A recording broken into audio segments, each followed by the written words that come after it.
பல வருட காலமாக கிறிஸ்தவர்கள் மத்தியில் கொண்டாடப்படும் முக்கியமான திருவிழாதான் ஈஸ்டர். இயேசு கிறிஸ்து உயிர் தெழுந்ததை நினைவு கூறும் நாளான ஈஸ்டர் ஏன் வருடந்தோறும் ஒரே நாளில் இல்லாமல் வெவ்வேறு நாளில் வருகிறது? இந்த சந்தேகம் பலருக்கும் தோன்றும். இன்றைய பதிவில் இந்த உயிர்ப்பு திருவிழாவுக்கு பின்னால் இருக்கும் சுவாரஸ்யமான தகவல்களையும் ஆழமான அர்த்தத்தையும் தெளிவாக பார்ப்போம். யூதர்களின் பாஸ்கா திருவிழாவின் போது இயேசு தன் சீடர்களுடன் இறுதியாக உணவு உண்டார். இந்த நிகழ்வே லாஸ்ட் சப்பர் என்று அழைக்கப்படுகிறது. அப்பொழுதுதான் அவர்தான் இறக்கப் போவதை மறைமுகமாக வெளிப்படுத்துவார். அந்த கூட்டத்தில் இருக்கும் ஒருவன் தன்னை காட்டிக் கொடுக்கப் போகிறார் என்பதை அந்த வேளையில்தான் அவர் வெளிப்படுத்துவார். இந்த நிகழ்வு நடந்தது ஒரு வியாழக்கிழமை. மறுநாள் வெள்ளிக்கிழமை காலையில் இயேசு கூறியது போல் அவரின் சீடர்களில் ஒருவரான யூதாஸ் இஸ்காரியோத் இயேசுவை முத்தமிட்டு யூத காவலர்களிடம் காட்டிக் கொடுக்கிறார். அதன் பிறகு பொய்யான குற்றச்சாட்டுகள் சுமத்தப்பட்டு யூதர்கள் அவரை கைது செய்கிறார்கள். அதே நாள், அதாவது வெள்ளிக்கிழமை மதியம் சுமார் 3 மணி அளவில் இயேசு சிலுவையில் அறையப்பட்டு கொலை செய்யப்படுவார். அவர் இறந்து 3ஆம் நாள் ஞாயிற்றுக்கிழமை இறந்தவர்கள் மத்தியில் இருந்து உயிர்த்தெழுவார். அந்த உயிர்த்தெழுந்த நாளையே கிறிஸ்தவர்கள் இன்று ஈஸ்டர் திருநாளாக உலகம் முழுவதும் கொண்டாடுகிறார்கள். இங்கு பார்க்கப்பட வேண்டிய முதல் விடயம், இயேசு இறுதி உணவை உட்கொண்டது ஒரு பாஸ்கா தினத்தில், அதுவும் பாஸ்கா திருவிழாவின் முதல் நாளில் என்பது குறிப்பிடத்தக்கது. அன்றைய காலப்பகுதியில் யூதர்கள் பயன்படுத்திய நாட்காட்டி இன்றைய கிரேகோரியன் நாட்காட்டியைப் போல சூரியனை மையமாக கொண்டது அல்ல. அது சந்திரனை மையமாக வைத்து கணக்கிடப்பட்ட நாட்காட்டியாக இருந்தது.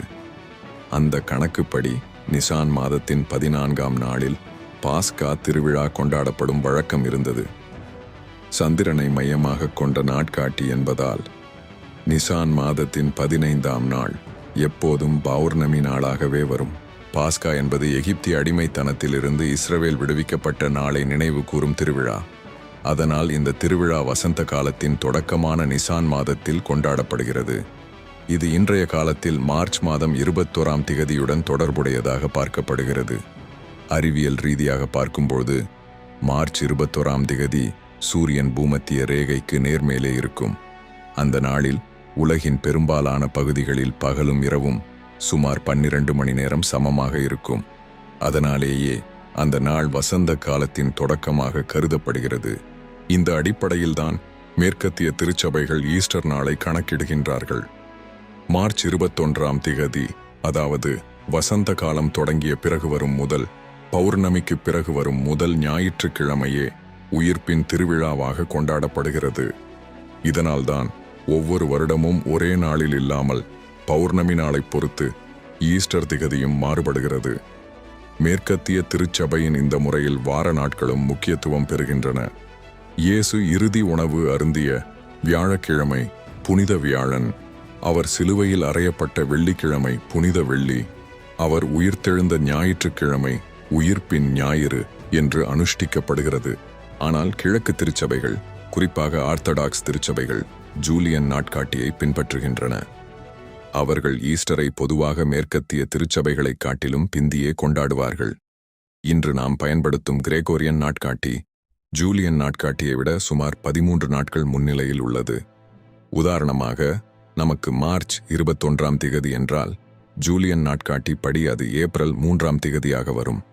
அதனால் கிழக்கு மற்றும் மேற்கத்திய திருச்சபைகளின் ஈஸ்டர் தேதிகளில் வேறுபாடு ஏற்படுகிறது. யூத மற்றும் கிறிஸ்தவ மரபுப்படி இறைவன் தீர்க்கதரிசிகள் வாயிலாக மனிதர்களுடன் பேசுவார் என்று கூறப்படுகிறது.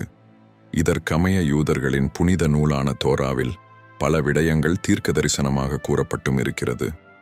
அந்த தீர்க்க தரிசனங்களில் மெசியா பற்றியும் குறிப்புகள் உள்ளன. யூதா கோத்திரத்தில் தாவீதின் வம்சத்தில் சிறுமைப்பட்டிருக்கும் பெத்லெஹெம்மில் மெசியா பிறப்பார் என்று முன்கூட்டியே முன்னறிவிக்கப்பட்டிருந்தது. இந்த பின்னணியில்தான் இயேசு கிறிஸ்துவும் பிறப்பார்.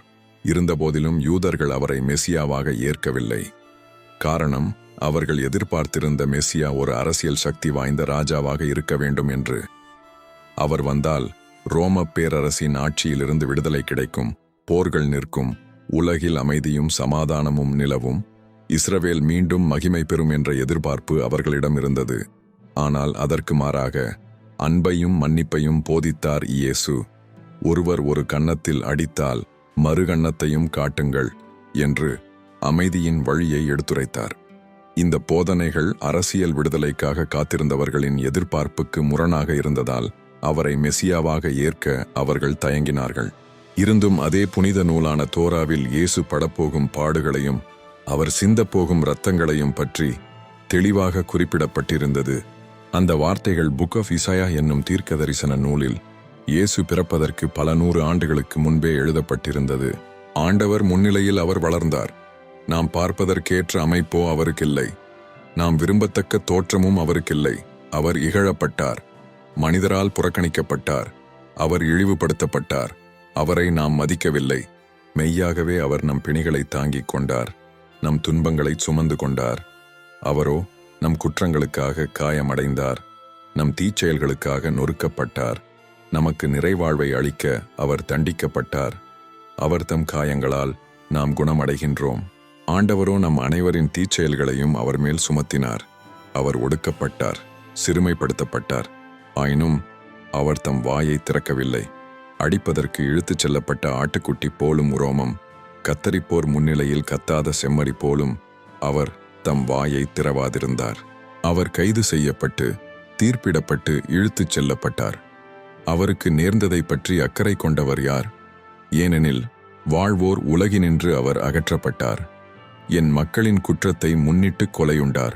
வன்செயல் எதுவும் அவர் செய்ததில்லை, வஞ்சனை எதுவும் அவர் வாயில் இருந்ததில்லை. ஆயினும் தீயவரிடையே அவருக்கு கல்லறை அமைத்தார்கள். இந்த வார்த்தைகள் மிகவும் வியத்தகு வகையில் எழுதப்பட்டிருக்கும். இயேசுவை ஒரு காட்சி பொருளாக சிலுவையில் அறைய கூட்டி சென்றபொழுது பலர் அவரை பார்த்து இகழ்ந்தார்கள். அவரில் நம்பிக்கை வைத்திருந்தவர்கள் அந்த நேரத்தில் குறைவாகவே இருந்தார்கள். இயேசு சிலுவையில் அறையப்பட்ட நண்பகல் 12 மணி முதல் அவர் இறக்கும் வரை நாடெங்கும் இருள் உண்டாகியிருந்தது. இறுதியாக இயேசு, என் இறைவா, என் இறைவா, ஏன் என்னை கைவிட்டீர் என்று உரத்த குரலில் கத்தி தன் உயிரை விட்டார். அந்த நேரத்தில் நடந்த நிகழ்வுகள் பலரையும் அதிர்ச்சியடையச் செய்தன. திருக்கோவிலில் திரைச்சீலை மேலிருந்து கீழ்வரை 2ஆக கிழிந்தது. நிலநடுக்கம் ஏற்பட்டு பாறைகள் பிளவடைந்தன. கல்லறைகள் திறக்கப்பட்டு இறந்தவர்கள் பலர் உயிருடன் எழுப்பப்பட்டார்கள். பின்னாளில் அவர்கள் யூத மக்களுக்கு சாட்சியாக இருந்தார்கள். இயேசு கிறிஸ்து இறந்த வேளையில் நடந்த விடயங்களை பார்த்த யூதர்கள் பலர் அஞ்சி நடுங்கினார்கள். உண்மையாகவே இவர் இறைமகன் என்று நம்பி அன்றிலிருந்து அவரை விசுவசிக்கத் தொடங்கினார்கள்.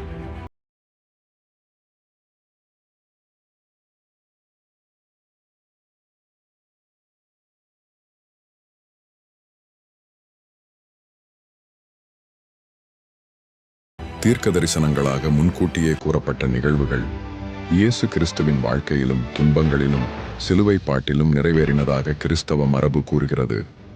மனிதர்களால் நிராகரிக்கப்பட்டவராக இருந்தாலும் அவர் எடுத்த துன்பம் விசுவாசிகளின் பார்வையில் மீட்சியின் அடையாளமாக மாறியது. அன்பு, மன்னிப்பு, தியாகம், இந்த 3ஐயும் தன் வாழ்க்கையாக காட்டிய இயேசுவின் சிலுவை பாடும் உயிர்த்தெழுதலும் தான் இன்று ஈஸ்டர் திருவிழாவின் மைய அர்த்தமாக பார்க்கப்படுகிறது.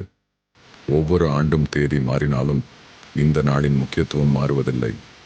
இது ஒரு பண்டிகை மட்டுமல்ல, துன்பத்திற்கு பிறகு நம்பிக்கை வரும் என்பதை நினைவூட்டும் ஒரு அடையாளமாகவும் பார்க்கப்படுகிறது. இந்த பதிவு உங்களுக்கு பிடித்து இருந்தால் வீடியோவை லைக் செய்யுங்கள். உங்கள் கருத்துக்களை கமெண்டில் பகிருங்கள். மீண்டும் ஒரு பதிவில் உங்களை சந்திக்கின்றேன். அதுவரையில் நன்றி.